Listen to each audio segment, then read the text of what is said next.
Welcome to At Home with Founders. I'm your host, Jessica, and this is your space to come home to yourself, to your vision, and to the kind of business that you actually want to build. Each episode is a blend of honest conversation, thoughtful reflection, and grounded strategy designed to support you as you build a business that honors your values, your capacity, and the life that you're here to lead. So whether you're listening on a walk, in the car, or in a quiet moment in between it all, take a breath and settle in. And let's have a conversation. So welcome back to another episode of At Home with Founders, the podcast where we sit down with women building businesses, brands, and lives on their own terms.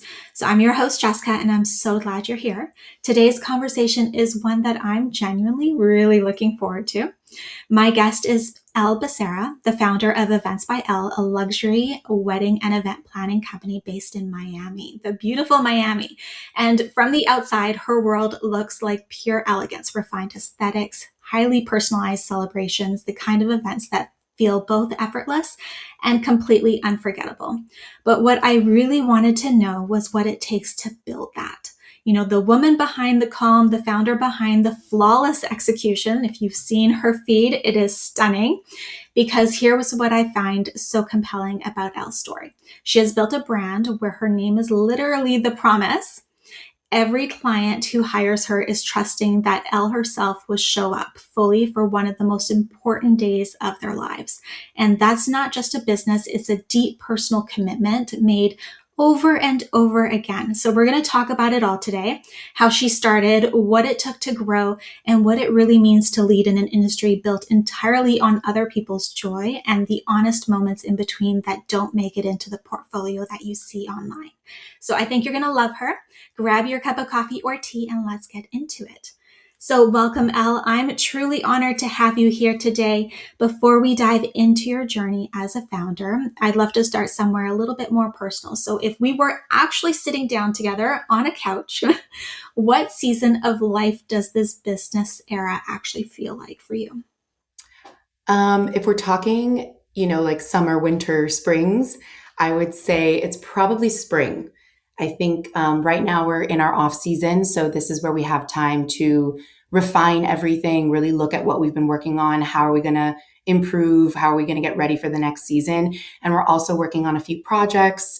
We're really building the consulting side of the business, which is really exciting. So I just feel like there's a lot of growth happening and blooming in that sense.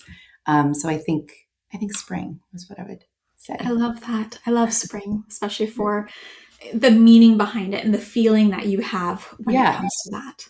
For sure. So let's start at the very beginning. So when did Events by Elle go from, a feeling that you wanted to do something to an actual idea, and then from an idea to something that you were actually willing to bet on yourself with? Yeah. So let's take it all the way back to the very beginning. So I would say I've always loved events. Like in elementary school, I was in charge of the bake sales, and I was in student council, and high school, on the planning committee for prom. And I just always really enjoyed that. My dad's an entrepreneur. He is definitely the one that saw me working on it and saw the joy that I had with it. And I think the gift that I had with it, and then had said, you could do this as a career. And at the time, this wasn't what this industry is now. This industry, it was more of like a hobby or something you did on the side. I'm like, I have to be a lawyer, a doctor, or I have to do something serious.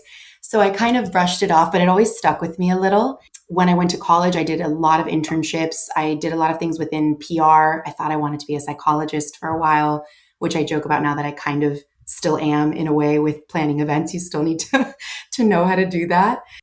And then I coincidentally took a class that you had to create a fake business.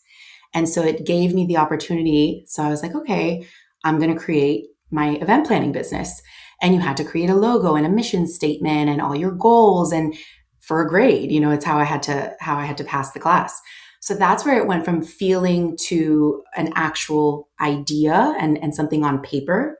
And then I graduated college, and my dad basically said, you're going to do this. I didn't have a choice really in the matter. So he's like, we're going to do this. You do it now when you're young and when you don't have kids and you don't have husbands or mortgages I built this business in my childhood bedroom.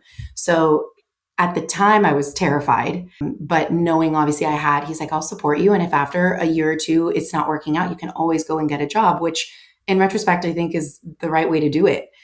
Not the only way to do it, of course, but I was like, okay, so year one went by, year two went by, and it just kind of kept going. And I joked that like I never had to go get a job because this, became my job. But my dad was definitely a constant force in the background of just believing in me, supporting in me. The fact that he was an entrepreneur, he knew a lot. I call him my silent partner. Whenever I have an issue or something, I go to him. But having that obviously support really helps to make it happen. Because I don't know if I would have done it completely on my own. It's a scary thing to do, especially straight out of college. I was 21 years old. So I was like, what am I doing? But, it's worked out really well. I'm glad he did it. That's amazing. I love that your dad was your champion. Like, how Still is, sweet is yeah. that? Yeah, That's so for amazing. And sure. yes, starting a business right out of college, that is a scary thing Yeah. because, I mean, you have some experience doing jobs essentially, but actually running a business is a whole other ball game. And at such a young age, coming straight out of, the education system, that's quite a challenge, I must say. I don't know if you can relate to this, but when I was a wedding planner way back in the day, and I did not know much about the wedding industry at that young age because none of my friends were really getting married that young. It was like very early 20s. And, back then, that was like 20 years ago. It wasn't what it is today, where it's like everywhere. And I remember seeing the wedding planner, and I was like, this is a thing. Like, this is like a job that you can actually have. And then from there, like, my whole world exploded, and it was the most incredible thing ever. But Yeah. let's talk about, before the team, because now you have a team, you have a beautiful website, you have this incredible portfolio. Before all of that, I kind of want to know what Events by Elle actually looked like in the very beginning, including you as the business owner. Well, like I said, it was built out of my childhood bedroom. I was definitely young and naive, and I didn't have kids or I wasn't married. I didn't have my own place or anything like that. I think in the beginning, it was definitely only ever supposed to be coordination. I had no intentions. Now it's coordination. We do design and now we do consulting as well. That back then was never even remotely part of the plan. I was just focused on planning. I was always very organized. I loved planning things. It just brought me a lot of joy and I felt like I was naturally very good at it. So it definitely didn't have that. Events by Elle initially was just going to be planning really amazing events. I did always from the very beginning know I wanted to do luxury. I wanted to be in that space. When I graduated, I was trying to decide whether I was going to move to LA, New York, or Miami. I was born and raised in Miami. So then I was like, I think my family would have killed me if I wouldn't come back home. I was like, my family's here. I already know a lot of people. I have a good network there versus starting from scratch. So ultimately, I decided to head back here. But yeah, it was very, very green. I just think it was supposed to be planning, luxury for sure. But I definitely didn't know I would go so far into weddings. I was never opposed to weddings, but I wanted to be more neutral that we did it all, which we still do, but we definitely do primarily weddings. So that definitely changed, but just more the amazing kind of monster it's turned into of it's not just coordination, it's design as well, it's consulting as well. Like there's so many different, we do graphics too. There's just so many different areas now within Events by Elle that it's just grown a lot. And it's been awesome.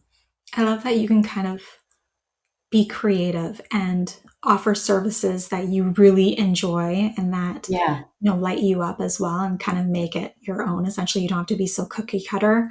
Yeah. Consulting. So for those tuning in, does that mean that you help other wedding professionals, budding wedding professionals, Yes. learn the industry and how to start their own business? Yes, so it's both. I started doing it during COVID. So we were getting a lot of calls from brides being like, I don't know what to do and I need guidance as many people did during that time. And I kept turning them away because I'm like, I don't do that. I only work with my own clients. But then I felt like that wasn't fair to people. I think everyone just needed help or needed someone to talk to. So it started off as a temporary thing. Like, we're going to do this during COVID. It's a one-time thing. It's get it now while it's hot type of a thing. And then I was going to put it to bed. But it really took off, and we help a lot of brides that maybe can't afford a planner at all, or they can't afford a luxury planner, but that doesn't mean that they shouldn't get luxury advice or the opportunity to get it. So we started doing these hourly consulting calls where they get on with us, and we can talk about anything. We can talk about design. We just talk about what you should be doing, give advice on certain things. I'll look at a contract for them if they want. And that's been great for just brides. And then eventually it turned into industry consulting because I started getting a lot of calls from planners, from designers, from DJs, from photographers. And I was kind of giving away free advice. I was like, I think I maybe should open this up too. So now it's consulting for whether you're a bride or you're an industry professional as well, that we can get on. And it's been great. Like, it's taken off in a way I did not expect. But I really love it, honestly. It's been really fun to kind of now open up that side of the business more and be able to help more people, because obviously I'm limited with how many events I can take on a year, but it doesn't mean I can't help people along the way and like kind of expand that web. I love how being open to opportunities can change the trajectory of your business. You know what I mean? Yeah. Like, you start off at one point, you're like, I'm just doing coordination, that's it type thing. But then you end up going down these different avenues as you get started and as you like take chances and you try new things, and Yeah. you never know where you're going to end up. You really You don't. really don't. And I think that's been a really great, powerful thing with, I think, starting a business and just in life in general, is kind of always being open. So always being like, okay, initially I had told many brides that were calling me during that time, no, I don't do that. Like, I'm sorry, I can't help you. And then when enough people came, I said, okay, well, why can't I do that? How could I? So I always try to see if there's a problem or something that keeps kind of coming up, how I can tweak or if I even want to. But I think being open to that, even design, I started realizing we were designing a lot of things and we were being really intentional about that. And one day I woke up and thought to myself, we're designers, like, we as well. We just do design conceptualization. I'm not a florist, nor do I want to be those are artists. And I so admire what people can do with their hands, but just kind of coming up with design concepts of what it should all look like, and then bringing in the right partners to execute that design. But I think before, if you're closed off and you're constantly just saying like, nope, I'm only doing coordination, then I wouldn't have huge pieces of the business that now I do have. So I think kind of always being open and not always just saying no right away to see, can this work? And sometimes I've opened up doors that I close up real quick when I realize, okay, this is not the right route for me. But I think that really helps a lot with growth in general. I love that. Now, Yeah. when you started, you were quite young, straight out of college. Did you ever find it challenging to have trust built with certain types of clients? Like, did you ever have any situations where you had to maybe work a little bit harder or prove For yourself, sure. or, maybe you felt like an imposter type thing in the industry? For sure, the age. There was a look, and I knew the look. The second someone gave it to me, I'm like, oh, it's because I'm young. And I hated that look because I really don't feel like your age has anything to do with your capabilities. Obviously, experience comes with age. I understand that. My dad says this a lot, like, just because you're 50 years old doesn't mean you know how to play the piano. But you're 50 years old. Like, why can't you play the piano? It's a skill you have to learn. So I think about that a lot. So it always kind of bothered me when I was young. I'm like, I know that I look young, but like, I am so capable.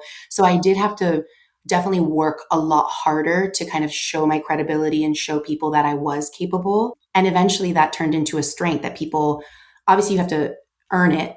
But then once people saw what we could do, a lot of people use that as a compliment. Oh my God, and you're so young. I'm like, that's right, I am, and I can still do it. So I think it's a good thing, but I definitely had to work so hard every time I got that look. It drove me nuts. I was like, no, I know that I'm young, but I could do it. I promise. Like, give me a shot. And all it takes is one, honestly. You get one person to give you a shot, and then that person talks to another person, and the people come to your events, and you're like, oh, who did this? And that's how it grows. It's slow and steady, wins the race.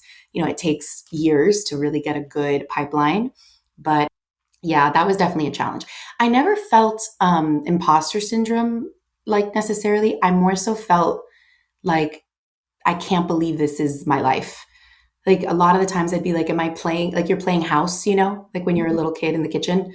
Like, oh my gosh, I'm actually doing this. People are paying me to do what I love. I'm good at it. I love it. It brings me joy. It brings other people joy. So there was a lot of times where it was more like, I can't believe I'm doing this. Like, this is amazing. A lot of pinch me moments for sure, more so It's than imposter mind-boggling. syndrome, I think. Yeah. Yeah, it's like, what? I still have pinch me moments. I'm like, how is this my life? It's crazy. But That's amazing. yeah, for So let's sure. talk about this team. Okay. You have quite specific roles from what I've seen. I So do. they're creative director, event producer. Yeah. You don't see this often when I'm perusing wedding planner websites and whatnot. So you have a real team with actual legit roles, which is fantastic. But at some point, you were doing all of the things yourself, including running the business and everything that goes along with that. So, what was the hardest part of letting go for each of them? I think for sure the trust and kind of that idea of, oh, no one can do it like I can do it. And also I'm not selling a product that I could just be like, here is the lipstick and then I leave. I was selling me, like my name, my service, how I treated people and how I planned events. So you kind of think to yourself, there's no way anyone else is going to be able to do it like I can do it. And what I learned is it's really just about finding the right people that are willing to learn and do it the way that you like to. And I've been very lucky that I have an amazing team. Splitting up the roles, that was also something about kind of growth and seeing, okay, there's a problem area here. Like, how can I fix this? Is because we do design and we do planning, I separated it into two categories of the creative director, which is all design related aspects, including for the business, like the logo development and like our branding and our website and anything kind of on the creative direction, she spearheads. And then we have our event producer, which is all logistical pieces. So basically, when it comes to the planning, it's all things that are not flowers and draping and lighting. It's the venue, food and beverage, photo, video, transportation, all of those, the logistical pieces. So for me to make sure that nothing was missed, and because I'm super detail oriented, it's like, okay, we need to have someone that is hyper focused on the logistical pieces, someone that's hyper focused on the creative pieces, and then I oversee both. So then I can bridge the gap, and even they can bridge the gap. So when they're having conversations, it's like, oh, I have this design thing, let's say an invitation. An invitation is designed, but it's also logistics because of the verbiage on it and the timing and the locations and the addresses. So then they can also catch each other of, oh yeah, it's so pretty, but wait, this time is wrong. Or, hey, we designed this, but then the designer can come in and say, no, well, that doesn't work because it's the wrong shade of purple, whatever it is. So it kind of creates really good checks and balances. So they are also, they're checking and balancing themselves. And then I am also on top overseeing all to make sure that everything is going smoothly. And then I can also focus more on the business side of it versus the nitty gritty of, has the band been booked? Has the florist been booked? I'm kind of more overseeing those things, and it's their responsibility to make sure the events are going smoothly. I love that. Now, being an ops person myself and working with creatives to develop the back end of their business, I'm curious to, because I'm sure you have some pretty strong systems in place. I'm curious to know, what has been the biggest benefit to having systems in place to support you and the team being able to fully own your roles and to execute flawlessly. More than anything, I think systems are key. Not because I'm a planner, like you have to be organized just in life, but by creating those systems, it creates consistency. So if we always have a certain system in place, we know that the level of service is always going to be the same. It creates also a checks and balances system, because if you're going through the system and you forgot something and you're going through the checklist, then it'll catch mistakes. I think systems are, without it, you can't. Especially if you're planning multiple events a year with multiple clients, with weddings, with galas, with grand openings and birthday parties. There's no human being can retain that much information, especially that much detailed information, because there is so much detail that goes into events. So in having those systems, which we've kind of created our own throughout the years, that is really, really, really detailed and super in depth. So by following that, I don't even ever worry about it anymore. When we're planning an event, at in the humblest way I can say is I'm never worried that we're going to miss something, because if we ever do miss something, immediately we know, okay, we have to adjust this in the system. Whenever there's a mistake, I always sit there and say, okay, how, or whenever something went wrong, how can we fix this and make sure it never goes wrong again? Even if it's something that's not our fault, even if it's like a vendor forgot a ladder, we'll add into our thing, make sure, because we know we have a floral installation, that we just give a kind reminder, don't forget the proper ladders. And then that way it's just fail safes to make sure that nothing ever falls through the cracks. But I don't think you can't just plan without, we have so many systems in place. There's just no way. I think my head would explode if I was planning something without anything. But that's really crucial. And also systems that work for you, because there's a lot of apps out there and there's a lot of different things, and nothing really worked for me. So I created my own thing from scratch, just because that's what helped my brain. But just because that works for my brain doesn't mean that something else won't work with someone else. So you have to kind of see what works best as a planner for you, and then adjust and go from there. But you have to have something. You can't just wing it. You have to figure it out. You cannot run a business successfully and sustainably without systems. And Yeah, no I love way. that you tailored it to how you work best and what's best for your business, because systems are not something that you could just duplicate from somebody else's business and apply it to Mhm. yours. It doesn't work that way. It needs to be customized and tailored to the business and the brand and the team that Yeah, is within that company. for Now, sure. there's a difference between being a very excellent wedding planner and being a great CEO. So, when did you start thinking of yourself as an actual founder and a leader of a team rather than just someone who plans beautiful events? I think I don't think there was ever like a moment. I didn't like wake up one day and was like, I'm a CEO. I think it was a slow burning like realization. And I think it became more so when I was problem solving things that had nothing to do with planning the wedding. So I was more looking at hiring decisions and pricing structures and branding and team dynamics and just like the design development, like developing the different departments within the business, which has to do with wedding planning. But I wasn't sitting there going, okay, like I mentioned, is the DJ here? Check. Is the florist here? Check. I wasn't only focusing on those things. I was now kind of going big picture. We have a social media manager. We have a PR person. Like I started realizing, wait, I'm managing a lot of people, a lot of departments, and a lot of different elements of the business. So then you just kind of start to be like, okay, wait, I'm not just planning weddings or planning events anymore. I'm building a business, and that has a lot of intricacies and nuances within it. But a lot of the times my day to day, yes, of course, I'm meeting with the team and we're going over things and making sure all the details for the events are going well. But I'm also having meetings with our social media person, checking what's being featured, making sure the website's working properly, sending out proposals, meeting with clients, doing the coffee dates and the vendor, relations and all of that. Like there's so much more to it. So I think once you start wearing all of those hats and you're the one managing it all, you're like, okay, I think I'm a CEO now, a Not just a founder wedding now. planner. Yeah. It's a business, not just like something that took me a long time to be like, to look at it as not something I built in my childhood bedroom. Like that I was like, this is an actual company. This is an actual business. We're doing big things. It was a cool realization, but definitely a slow one. There wasn't like a eureka moment. It's a hard transition to see yourself as that, because you've been along the ride the entire time, and For you sure. started it at such a young age, and it went back to your bedroom and all this type of stuff. And now, like, not waking up, but like slowly just being like, this isn't just like a one woman show, and I'm just Yeah. not like doing No, here it's and there not. weddings. Like, it's like a full blown operation here with a team that relies on me, and like Hmm. there's a lot more to it. And yeah, that slow realization is very, very realistic. I don't think it Yeah. ever comes as a surprise. Yeah. What it is like once it finally hits, you're like, oh wow, how did this happen? It's just layers. You're just like layering and layering every day. Yeah. So let's talk about Elle being part of the name.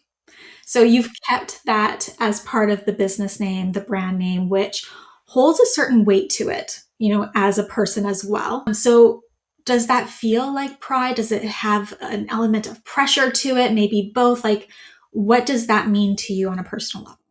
Both for sure. Both for sure. I think pride, absolutely. It's definitely a full circle moment because it was an idea that I had when I was little. And you think like, oh, I'll do these luxury events, and you just never know. And we've done some really amazing things, and we've worked with celebrities, and it's been very surreal. And again, a lot of pinch me moments. So an immense amount of pride, but I think an equal amount of pressure because it is my name on the door. So then, especially when you grow your business, if a team member does something incorrectly, I take responsibility for it. So then, and it reflects on me. So I think that pressure, the pride, the pride definitely keeps me going and keeps me motivated. The pressure, I think, is what constantly keeps me sharp and keeps me wanting to be like, okay, how I mentioned, if there's something that goes wrong, the first question I always ask is, what can I do to make sure this never happens again? Because I realize the weight. And it's also my personal name. So it's not just like the business is one thing and Elle at home is another. Like if I bump into somebody, at a class or whatever it is, then it's like, oh, you're Elle and you know my uncle and whatever. Cause Miami is so small. Everybody knows everybody. So then, people know my parents and they know my grandparents. And so it's just making sure I want to make everybody proud always.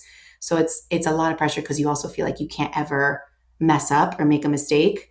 So that I think is a lot of weight, but also equally, I'm so proud. Like it's awesome. And I'm so proud.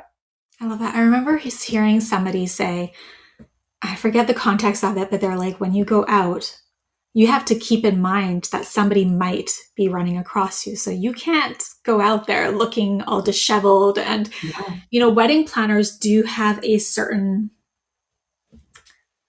feel that they need to portray yeah, to a certain point. So that is a lot of pressure to just always be presentable, always hold a certain standard to yourself in the way that you for present, sure. even in everyday moments.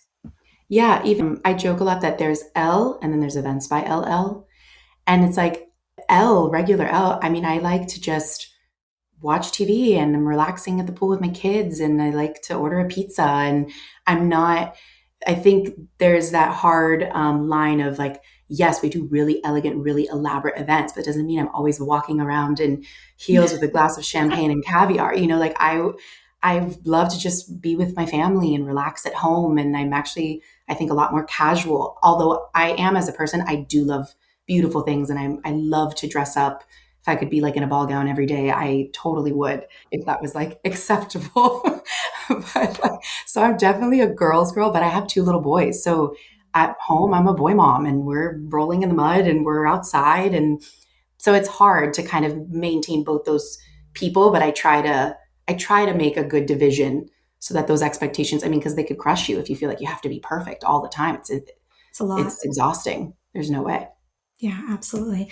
Now, what does a hard week look like for you? So the actual honest version of it, what would maybe shake you? What would help you find your footing again if you maybe, had a low point, which we all do because it's a roller coaster that we're on as founders.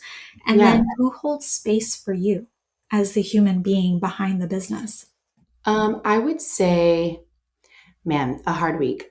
It takes a lot to shake me, I will say, especially in business. I feel like a compliment that we get a lot. I'm always very calm. I feel like there's always a solution to every problem. So I don't think it's necessarily one particular thing. I think when I have had hard weeks, it's more that it's everything hitting at once. Like it's just like those weeks, it's just like everything is a client's being difficult or on top of the fact that like a vendor drops the ball on something and I'm having to correct it, or there's a problem with, a wedding dress and I have to bring in a seamstress and try to fix that. And then maybe something at home is also because I'm not just hard weeks, I think, are not just about business. They're also about being at home. Like maybe my kids are young, so maybe they didn't sleep through the night. So I haven't slept in, 2 days or whatever it is. So it's like when everything kind of starts to hit at once, which everybody has those weeks where you're like, oh my gosh, can I not catch one break? So like those are the ones I think that get me when it's more a lot of things at once.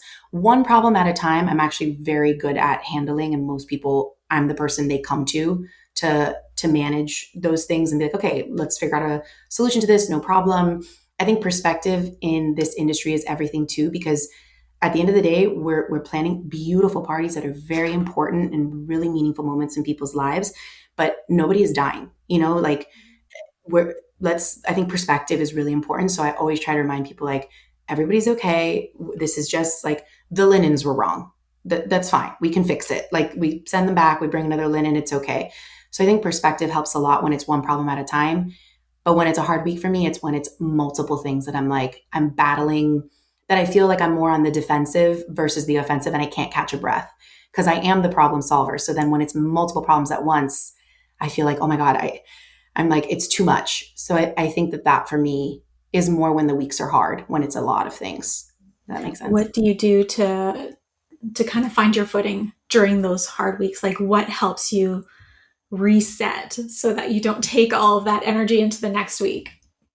I think I am a homebody. I like to be home. It's weird. I have like two personalities. I love to go out as well, but a lot of the time I just like to be kind of home. I love to be with family. I think my three pillars are definitely my mom, my dad, and my husband.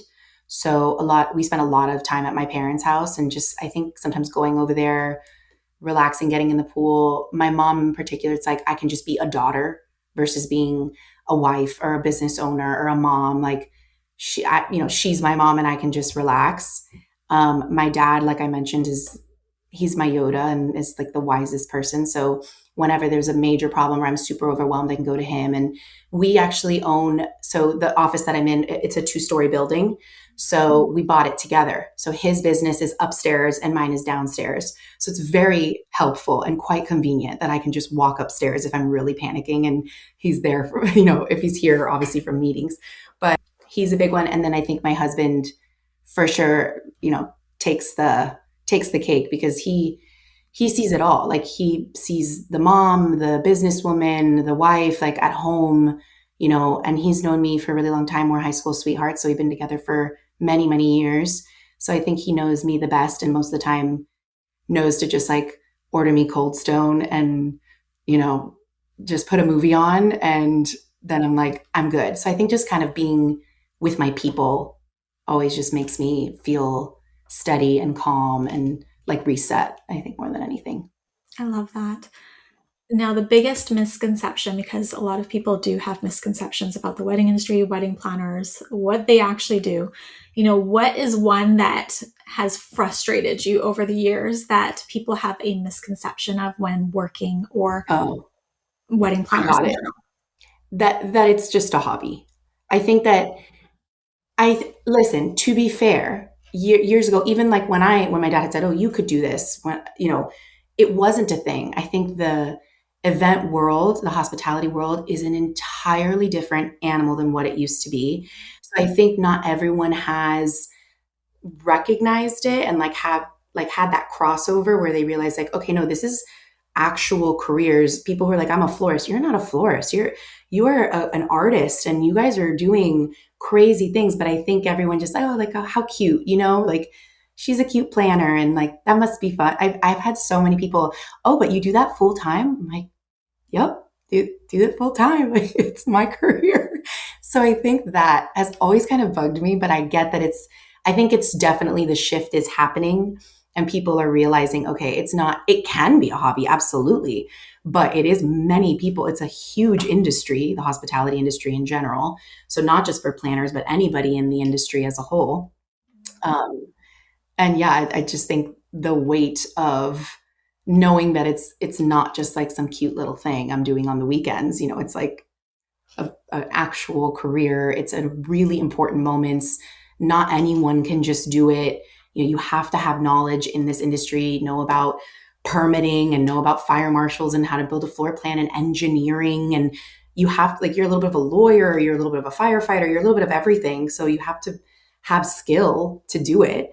And again, we're not surgeons. I'm not trying to say that, but I think kind of people maybe giving the credit for people that are in the hospitality industry and what it really is.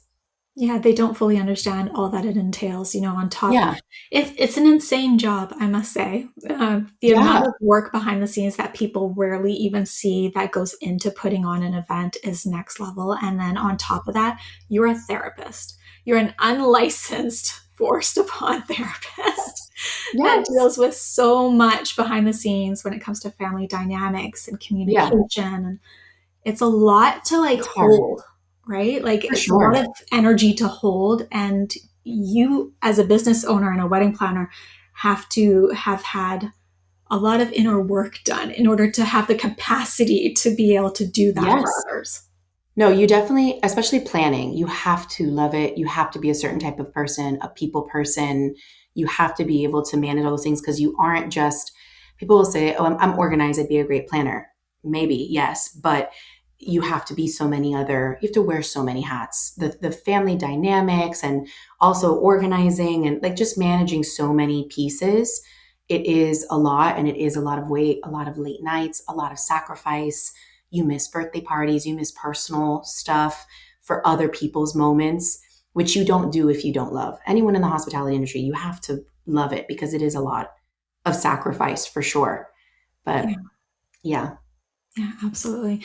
Now, what was the hardest boundary that you've ever had to put in with either a client, which that would be interesting, a vendor, or even yourself as a business owner? Um, I think I would say time. I think that the definition of hospitality is that you're essentially available and you're there to be hospitable and to kind of dote on everyone and be available 24/7. And in the beginning, because I cared and I really wanted to be there, it's not that I think there's this correlation of like, oh, if you don't spend the time, then you don't care. But that's not true. We care genuinely too much.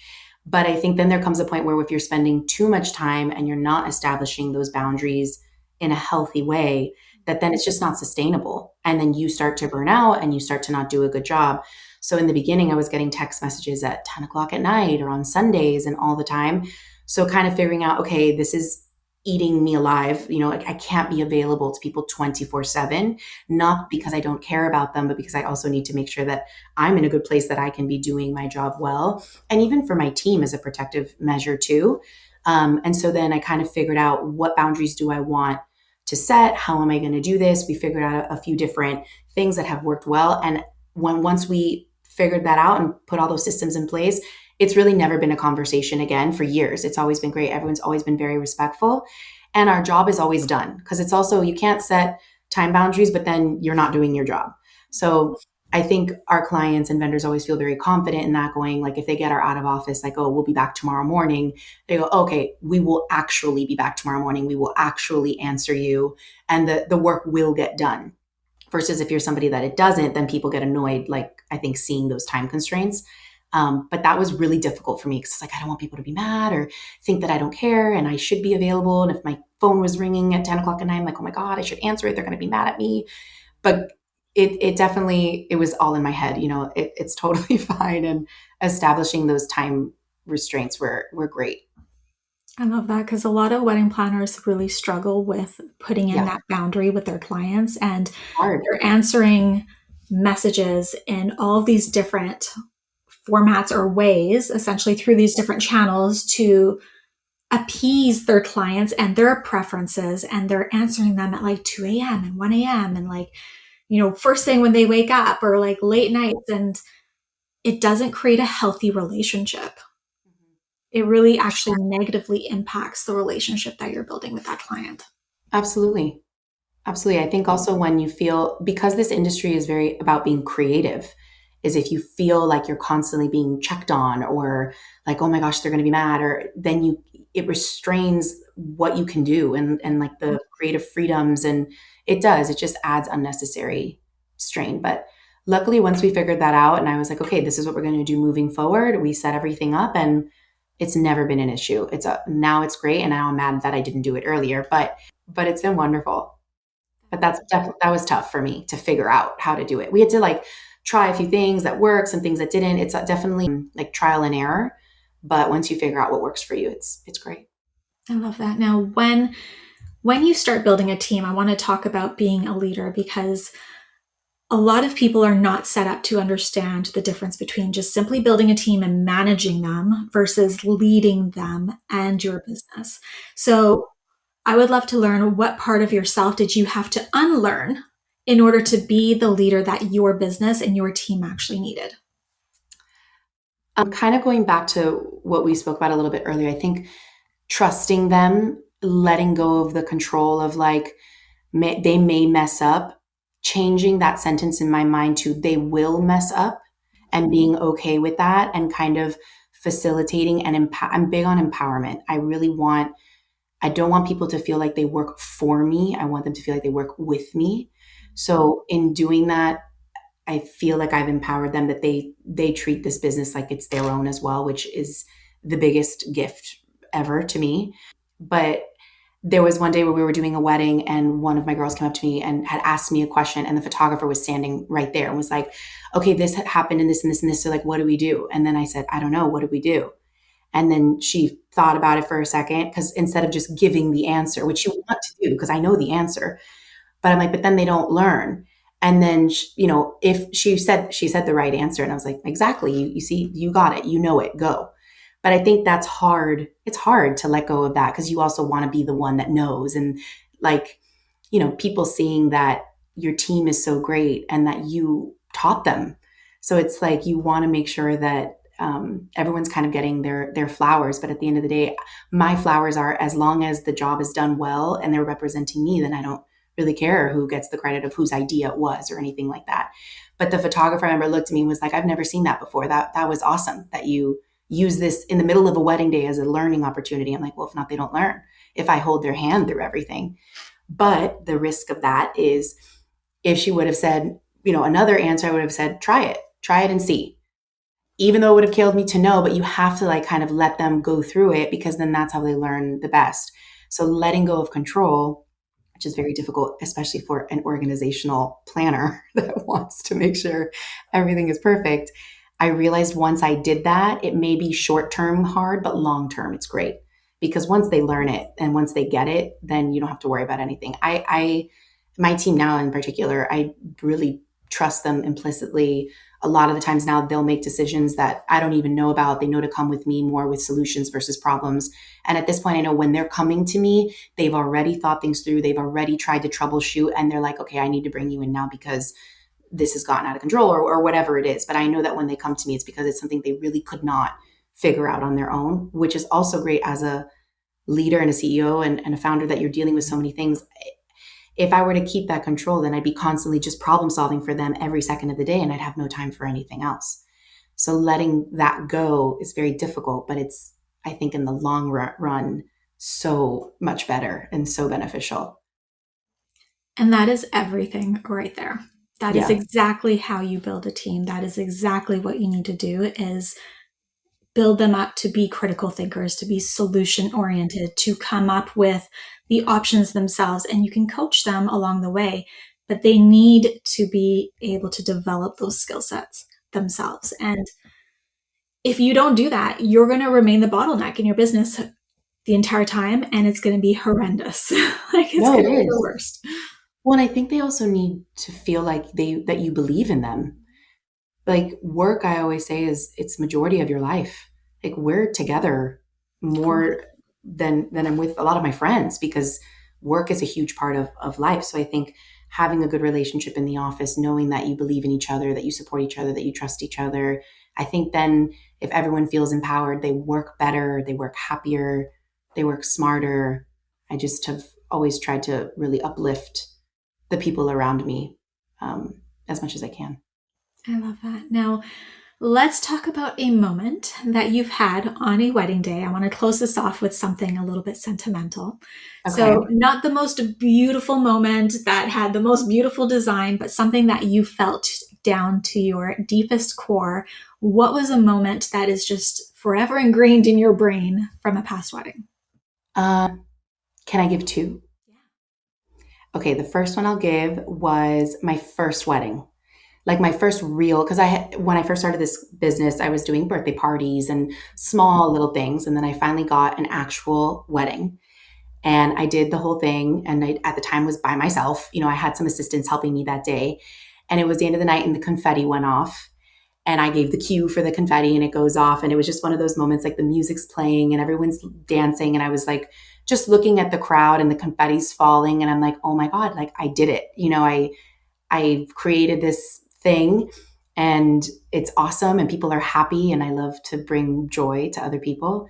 And I just remember kind of like the confetti falling and it being like this like movie moment almost, And it's funny because I look back then and I'm like, I made it. And I look back now, I'm like, I had just scratched the surface. I hadn't even like remotely made it, but it's always stuck with me, that moment of like, okay, like I'm doing it. So I think that was that one's always stayed with me.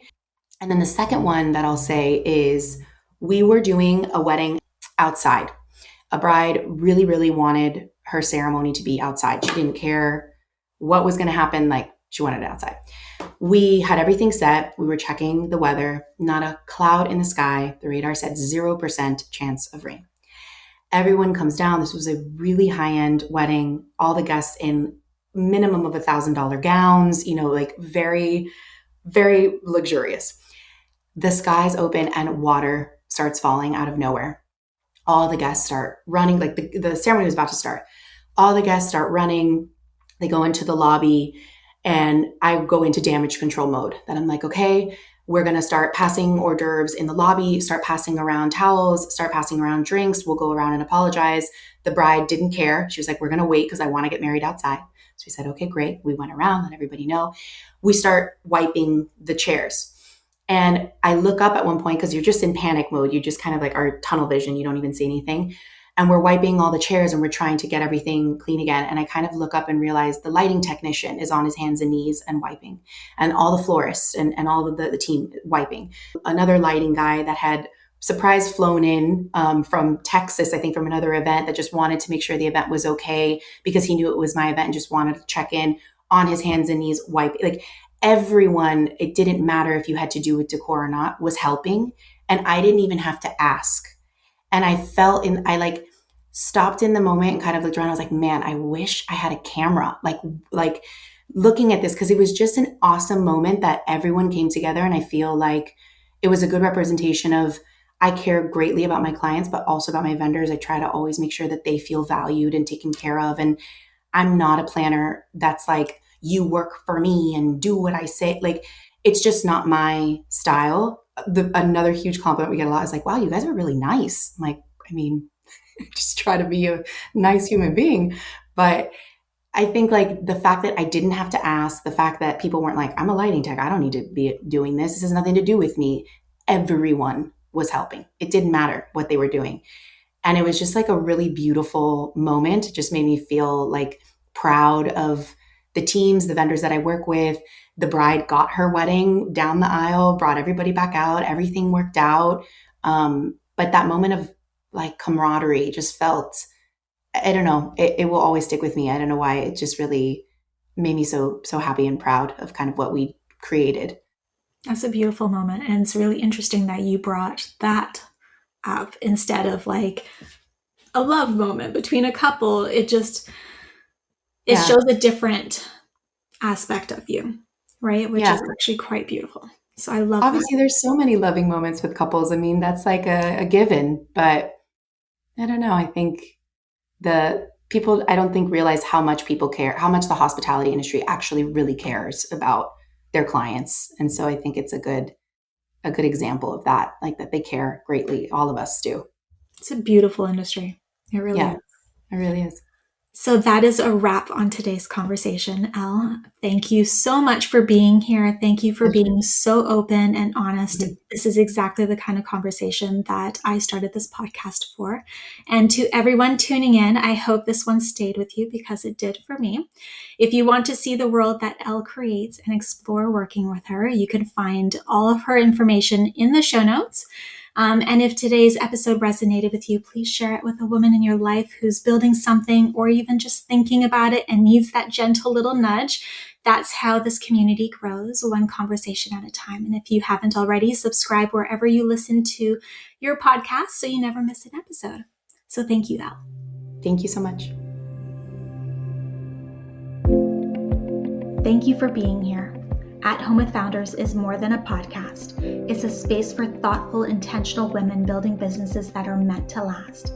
If this episode resonated with you, I'd love for you to take a moment to subscribe, leave a review, or share it with someone who would feel supported by this conversation. And if you're craving deeper support, guidance, or structure inside your business, you can always find me at Haven Oaks. Until next time, keep building in a way that feels like home.